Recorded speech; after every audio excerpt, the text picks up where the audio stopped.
চারটা জিনিস মানুষের সুখ নিশ্চিত করে, সুখ এনে দেয় পার্থিব জগতে, দুনিয়াবি হাইসিয়াতে আর কি। এক নম্বর হচ্ছে আল মারআতুস সালিহা, নেককার স্ত্রী। এটা কিন্তু আপনার জীবনকে সুখময় করার একটা বড় মাধ্যম।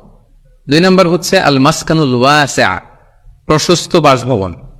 কি বলেন? খুব যদি চিপা চাপা হয় এটা তো ওখানে চলাফেরা করে মজা হবে না স্বাভাবিক, কিন্তু যদি একটা চমৎকার বাসভবন হয়, অনেক স্পেশাস, এটা আসলেই সুখ স্বাচ্ছন্দ্যের একটা ব্যাপার, মানে দুনিয়াবি দিক থেকে। তিন নম্বর হচ্ছে ওয়াল জারুস সালিহ, ভালো প্রতিবেশী, গুড নেইবার। কি বলেন? আরবিতে কি বলে? উতলুবুল জাব ক্বাবলাদ দার, বাড়ি কেনার আগে আগে প্রতিবেশী দেখে নাও, আরবি ভাষা একটা প্রবাদ। আর চার নম্বর হচ্ছে ওয়াল মারকাবুল হানি, মানে হচ্ছে লিটারালি হচ্ছে সুইট রাইডিং, ভালো একটা আরোহণ। এটা বর্তমানে গাড়ি হইতে পারে।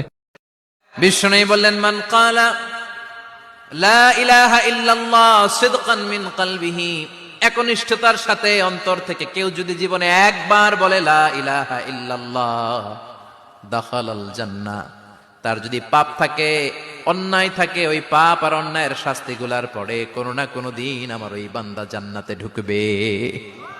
একবার যদি খালিসান মিন কলবিহি সে পড়ে লা ইলাহা ইল্লাল্লাহ, তার জন্য জান্নাতকে অবধারিত করে দিয়েছে কে? আবার এটার নাম আল্লাহ দিয়েছে কালিমায়ে, কথা বলেন, দরাবাল্লাহু মাসালান কালিমাতান তাইয়িবাতান কাশাজারাতিন তাইয়িবাতিন আসলুহা সাবিতুন ওয়া ফারউহা ফিস সামা। সুবহানাল্লাহ। পবিত্র বাণী এটা কালিমায়ে তাইয়্যিবা।